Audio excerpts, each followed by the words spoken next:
Hello guys and welcome to Cricket Caviar. Today we are going to discuss about Pakistan's whitewash of South Africa.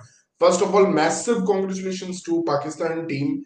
पहली बार history में उन्होंने white wash किया south Africa को।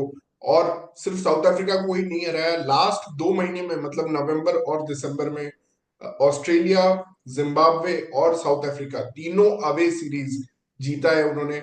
और ये तीनों सीरीज ऑलमोस्ट व्हाइट वॉश हो सकती थी। ऑस्ट्रेलिया के साथ भी पहला मैच जो था वो बहुत क्लोज था, वहां पे पैट कमिंस ने लास्ट में जिता दिया था ऑस्ट्रेलिया को, नहीं तो वहां भी व्हाइट वॉश हो सकता था। जिम्बाब्वे के अगेंस्ट एक मैच जो रेन इफेक्टेड था, वहां पे पाकिस्तान 60 for 6 हो गई थी।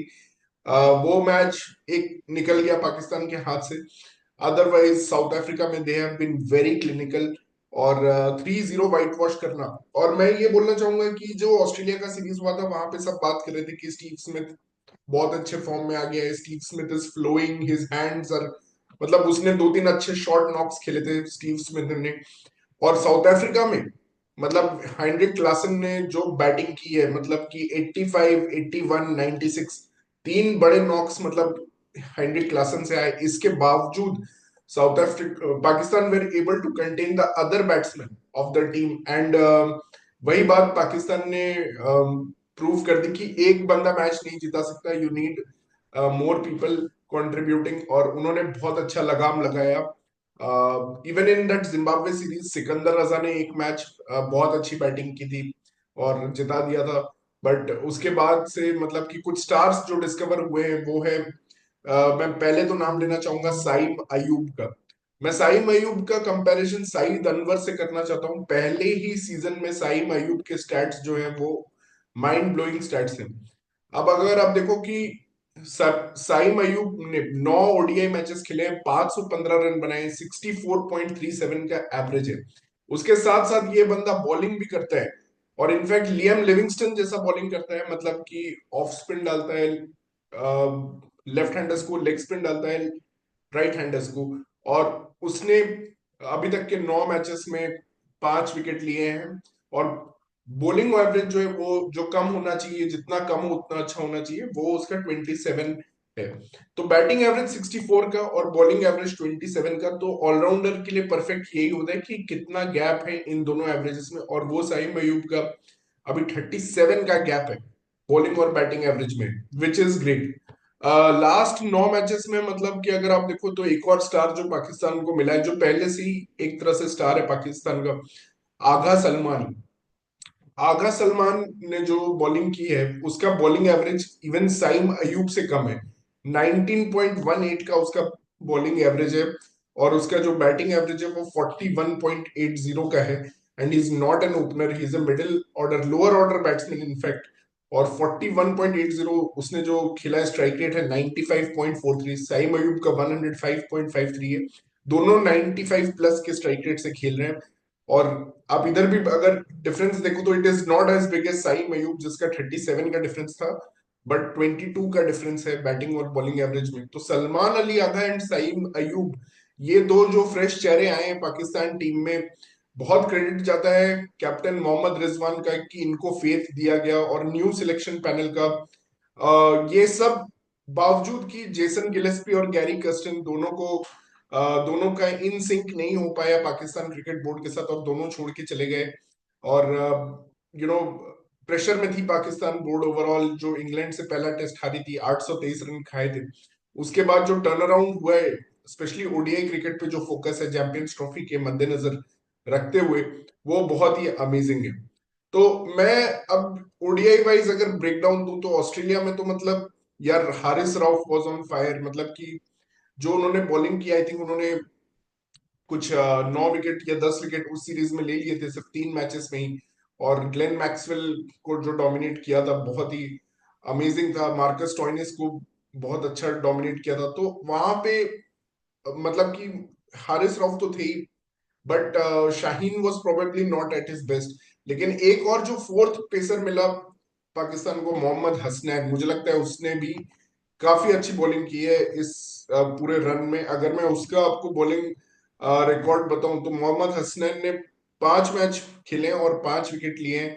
बट आई थिंक वो जो 5 विकेट मोहम्मद हसनैन के होंगे वो बहुत क्रिटिकल है। कभी स्टीव स्मिथ का विकेट लिया, कभी सिकंदर रजा का विकेट लिया, कभी शॉन विलियम्स का विकेट लिया, कभी क्लासन का विकेट लिया। तो बहुत ही इंपॉर्टेंट मोमेंट्स पे वो विकेट लिया है, और मुझे इसलिए मोहम्मद हसनैन की बॉलिंग परफॉर्मेंस काफी पसंद है।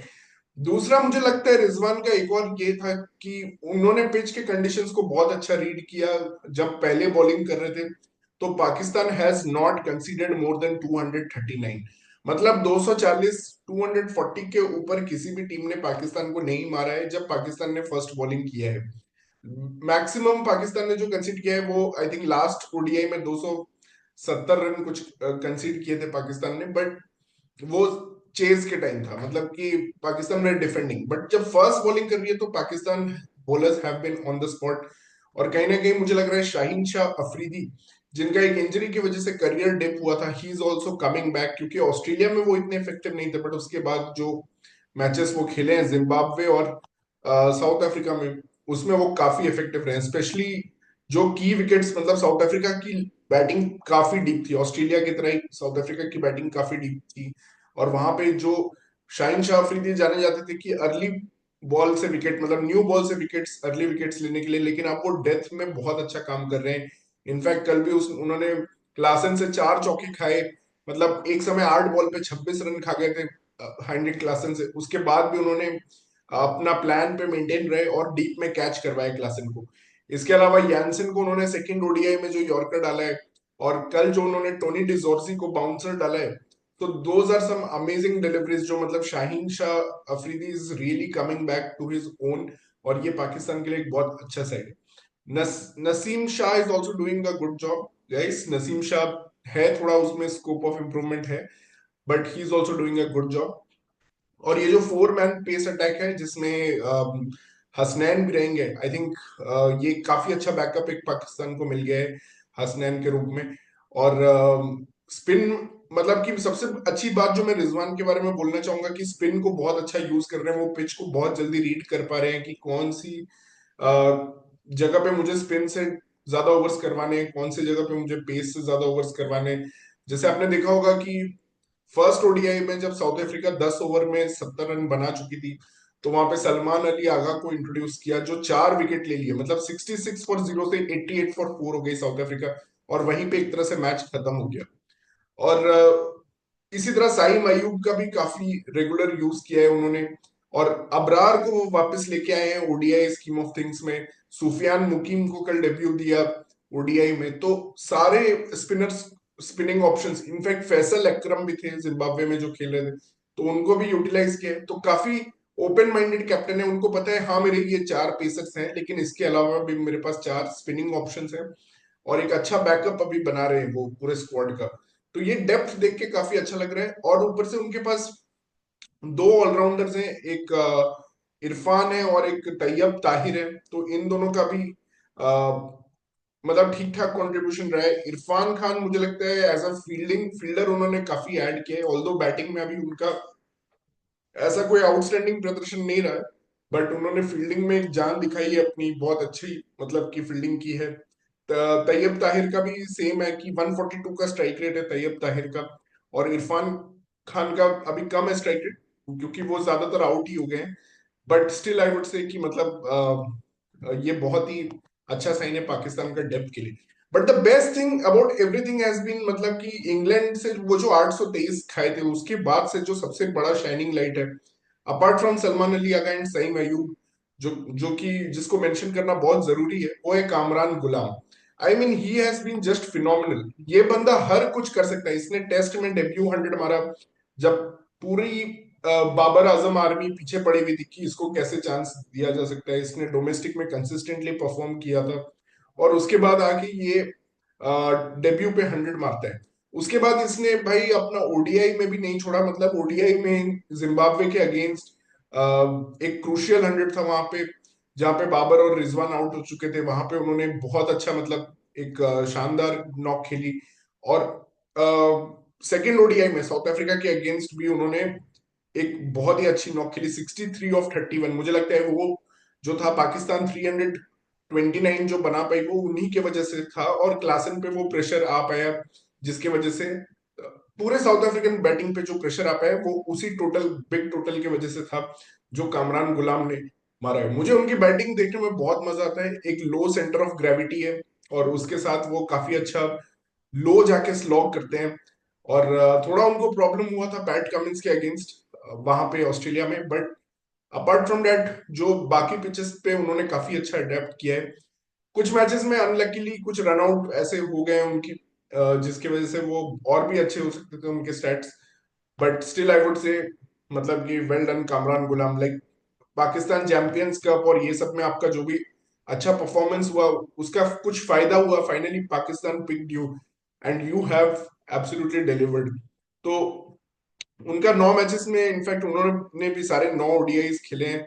उसमें उनके 192 रन हैं, 32 का एवरेज है, 106 का स्ट्राइक रेट है।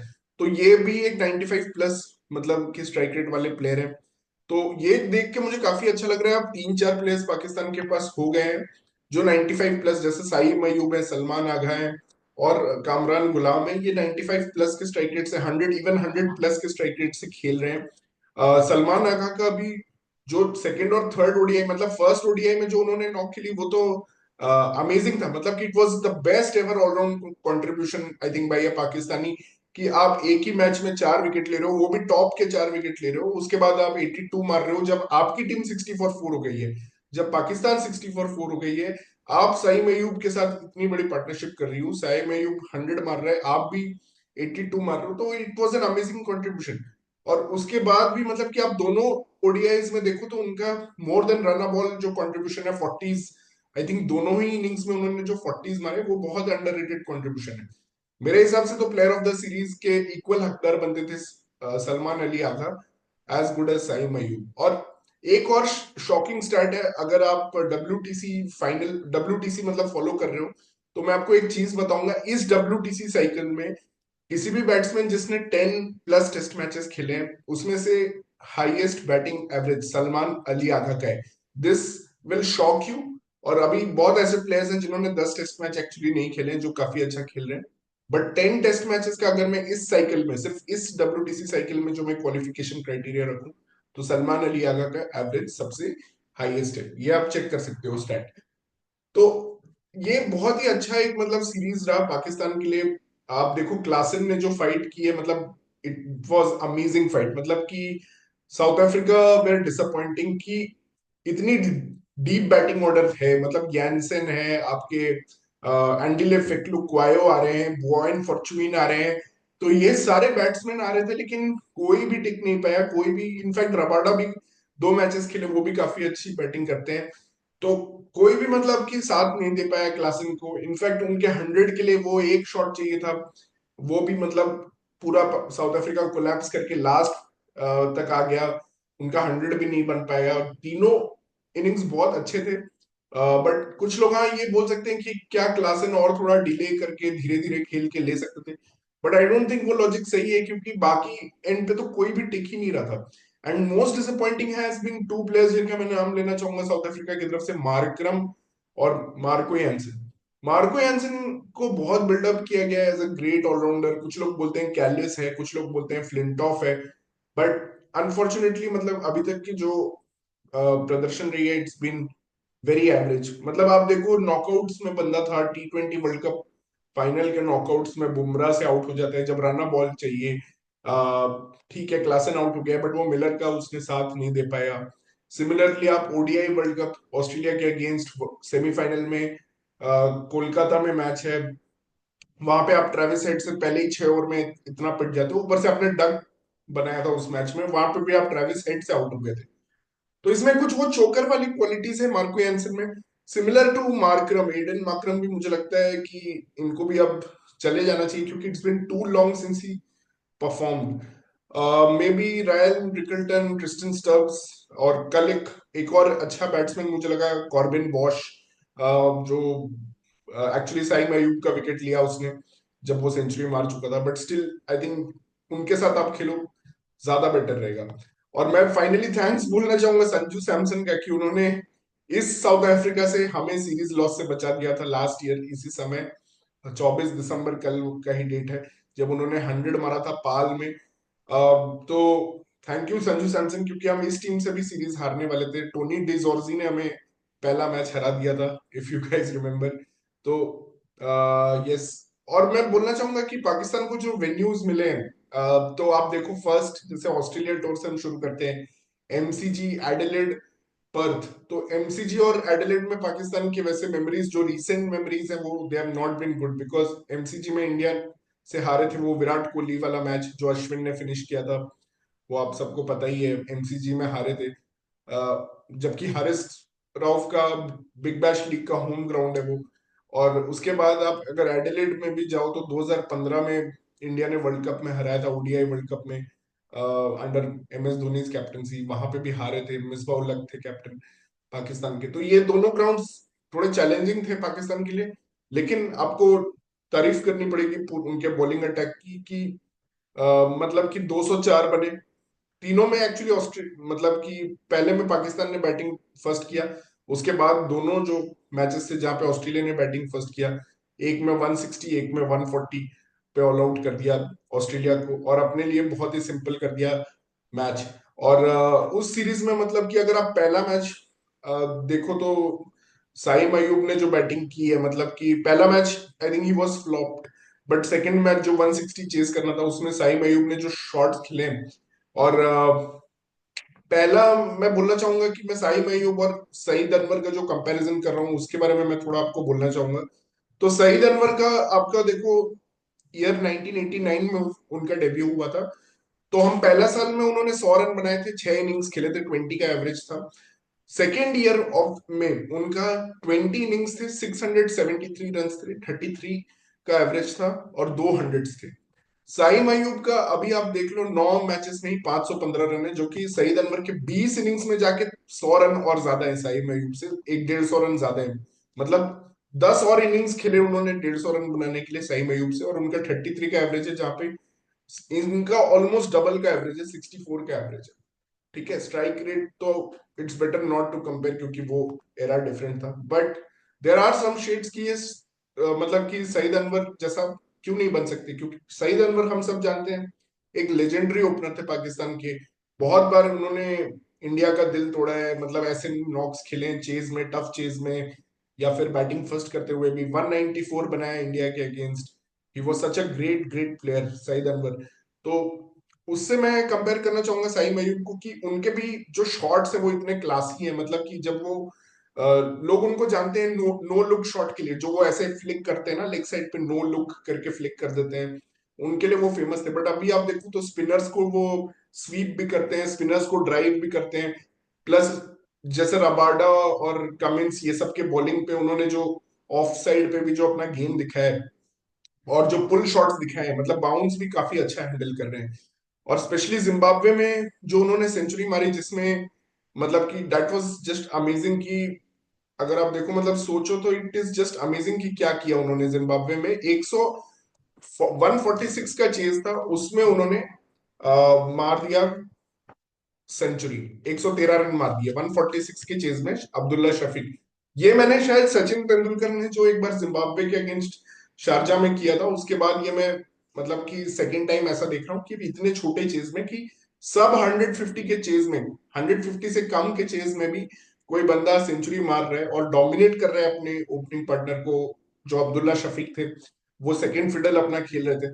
बट इसने जो खेला है, मतलब कि आप देखो, अगर ऑस्ट्रेलिया में भी इसने एक 80 मारा, वो अमेजिंग 80 था 160 चेज करते हुए, नेक्स्ट मैच में फिर 40 मारा। उसके बाद जिम्बाब्वे गया, जिम्बाब्वे में इसने तोड़ फोड़ मचा दी। पहले मैच में, दोनों ही सीरीज के ये पहले मैच में फ्लॉप रहा, और वो दोनों ही पाकिस्तान हार गई। तो पहला ऑस्ट्रेलिया जीत गई थी यहाँ पे एमसीजी में, और वहां पे बुलवायो में जिम्बाब्वे जीत गई थी। और उसके बाद इसने जब ये इधर आया, तो आप देख सकते हो कि फर्स्ट एंड थर्ड मैच दोनों पाकिस्तान इजीली जीत गई, जब इसने 100 मारे। तो he is always scoring in winning causes, और जब ये नहीं परफॉर्म कर रहा है तो टीम पे थोड़ा प्रेशर आ रहा है। ऑल्दो सलमान अली आगा वो प्रेशर काफी ले रहे हैं। बाबर और रिजवान का मैं बोलना चाहूंगा, they are also playing good support job. Specially Rizwan is looking very proactive, 250s उन्होंने बहुत एग्रेसिव मारे हैं। बाबर अपने ही पेस पे खेले जा रहे हैं कहीं ना कहीं। बट रिजवान की कैप्टनसी की तारीफ करनी पड़ेगी, कि उन्होंने जो सिलेक्शंस किया है, जो प्लानिंग की है, जो बॉलर्स को एडवाइस दे रहे हैं वो स्टंप्स के पीछे से कि ये लेंथ डालना है।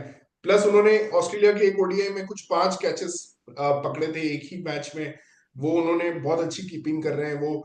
और इनफैक्ट कल उन्होंने एक कैच पकड़ा है जिसमें वो पहले से एंटिसिपेट कर लिए थे कि बैट्समैन स्वीप करने वाला है, तो वो पहले से मूव हो गए थे इस तरफ। और ऐसा उन्होंने 2 बार किया है लास्ट 2 महीने में कि वो पहले से एंटिसिपेट कर रहे थे, मूव होके इस तरफ आ रहे थे। So these are some very special things that Rizwan is doing right now for his team. और काफी अच्छा माहौल बन रहा है पाकिस्तान का, जो चैंपियंस ट्रॉफी का फोकस है चैंपियंस ट्रॉफी पे, वो काफी अच्छा बन रहा है। अभी शान मसूद भी आए थे कल स्टेडियम में, वो भी इंस्पायर होंगे कहीं ना कहीं इस परफॉर्मेंस से, पाकिस्तान के परफॉर्मेंस से, और टेस्ट में ट्राई करेंगे रेप्लिकेट करने का। और मुझे लगता है ये बहुत ही अमेजिंग एक चीज है, मतलब कि आई एम रियली हैप्पी कि सलमान अली आगा और साइम अयूब जैसा खेल रहे हैं, मतलब कि those 200s by Saim Ayub in South Africa were just amazing.